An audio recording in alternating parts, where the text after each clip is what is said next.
सभे मगहिया भाई बहन के भूलेटन काका के राम राम।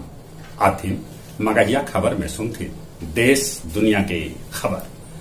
प्रधानमंत्री नरेंद्र मोदी बाहुबली विक्रांत के कैलन जलावतरण। भारत बनल दुनिया के सबला बढ़कर पांचवा अर्थव्यवस्था वाला देश। उ इंग्लैंड के पछुआ दिलक। बिहार के मुख्यमंत्री नीतीश कुमार कहलका कि उ भ्रष्टाचारी के न बचा रहलन है। मणिपुर में जदयू के 5 गो विधायक भाजपा में शामिल हो गए। झारखंड के राज्यपाल दिल्ली में हथन। हेमंत सोरेन के विधानसभा के सदस्यता पर कभियो आ सका है निर्णय। बिहार में सिपाही बहाली परीक्षा में 8,246 अभ्यर्थी होलन सफल।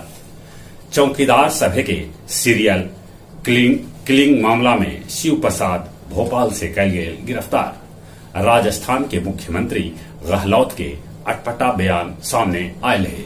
वो कहलन है कि बलात्कार के 56% केस झूठ होवा है।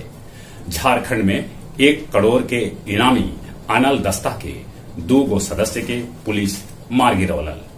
इंग्लैंड के विदेश मंत्री लीज ट्रूस के प्रधानमंत्री बनना अब तय है।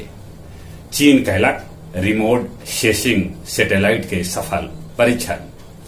ताइवान एगो चीनी ड्रोन के मार गिरौलक। चीन तिलमिलायल। अफगानिस्तान के एगो मस्जिद में धमाका होवे से मौलवी समेत 18 आदमी के हो गए मौत। जानलेवा हमला में बाल बाल बच गलन अर्जेंटीना के उपराष्ट्रपति क्रिस्टीना फर्नांडिस। गया पितरपक्ष मेला में 103 गो रिंग बस गया जी में चलावल जाए।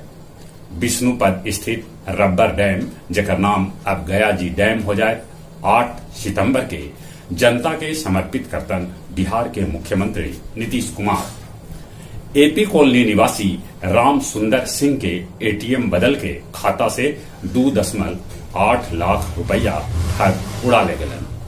गया परैया रोड पर लालगंज भी एगो दुर्घटना होल जगह में शिक्षिका सुप्रिया के हो गई मौत। मानपुर के सादीपुर गांव में छत पर सुतल कोचिंग संचालक कुंदन के गोली मार के हत्या कर देवल गए। और अब कुछ खेल के समाचार।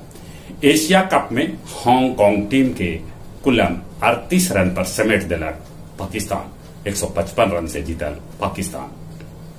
चोट के चलते एशिया कप से बाहर हो गए जडेजा। उत्तर प्रदेश के हरा के जूनियर नेशनल बालिका कबड्डी के प्रो क्वार्टर फाइनल में पहुंच गए बिहार। और भूटिया के हरा के चौबे बनलन भारतीय फुटबॉल महासंघ के अध्यक्ष। जहां तक मौसम के सवाल है, आसमान में बदरी है, 6 फुट पानी हो गया है। बाकी गर्मी ज्यों के त्यों है। उन्हें कोरोना बढ़ल रहा है। कोरोना से बचल हो सके तो मुंह होना पर लगाते मास्क। चली एक बार फिर से अपने सभे के भूलेटन काका के राम राम।